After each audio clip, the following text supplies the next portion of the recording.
అవుతుంది ఏం చేయమంటారు అని అడుగుతారు. చిన్న వయసులోనే అంత పెరిగిపోతుంది గురుగారు, ఏం చేయమంటారు అని వస్తారు. గురుగారు మా అమ్మాయి వయసు 8 ఏళ్లే గురుగారు, మరి మెచ్యూర్ అయింది, దానికి అసలు అదేంటో తెలియక ఏడ్చుకుంటా వచ్చింది, ఏం చెప్పమంటారు అని అడుగుతారు. నువ్వులు, బెల్లము, కొబ్బరి లేదా నువ్వు ఆయన ఆయుర్వేదం అయినా కాబట్టి ఆయన ఆయుర్వేదిక్ టర్మ్స్ ఏదో చెప్పాడు, నువ్వులు తినండి అది అని చెప్పి. కానీ మన అందరికీ తెలియని ఇంకొక విషయం ఏంటంటే, ఈ మధ్య అమ్మాయిలు జనరల్గా 13 ఇయర్స్ 14 ఇయర్స్కి మెచ్యూర్ అవ్వాల్సిన వాళ్ళు 8 ఇయర్స్ 9 ఇయర్స్కి ఇట్లానే అవుతున్నారు. ఎందుకని? వన్ ఆఫ్ ద రీజన్ చెప్తున్నా, పౌల్ట్రీ ఫామ్ ఓనర్ నాకు చెప్పాడు, అది నేను మీకు చెప్తున్నా. ఏంటి అంటే, వాళ్ళు కోళ్ళని పెంచడానికి అని చెప్పి ఫాస్ట్గా పెంచాలి, మళ్ళీ వెంటనే అమ్మేయడానికి బయట ఉన్న డిమాండ్కి చిన్నగా ఉన్నప్పుడే కోడికి కొన్ని హార్మోన్స్ ఇస్తారంట. సో దట్ అది తొందరగా పెద్దగా అయిపోయి వెయిట్ పెరిగిపోద్ది అండ్ వాళ్ళ మార్కెట్లో అమ్మేసుకుంటారు. ఇప్పుడు ఆ కోడి లోపల ఆ హార్మోన్స్ అవే ఉంటాయి కదా, సో ఆ కోడి తిన్నదంటే దాని ఫ్లెష్లో కూడా అదే ఉంటుంది కదా. సో ఏమవుతుంది, అది జనాలు తిన్నప్పుడు అదే హార్మోన్స్ వాళ్ళకు కూడా ఎఫెక్ట్ అవుతున్నాయి అంట.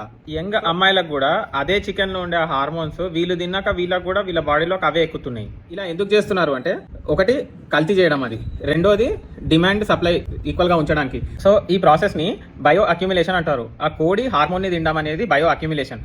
అలా మన లైఫ్ లాంగ్ అట్లాంటి ఆ కోడిని కంటిన్యూస్గా చికెన్ చేసుకొని తినడము మనుషులు దాన్ని బయో మ్యాగ్నిఫికేషన్ అంటారు.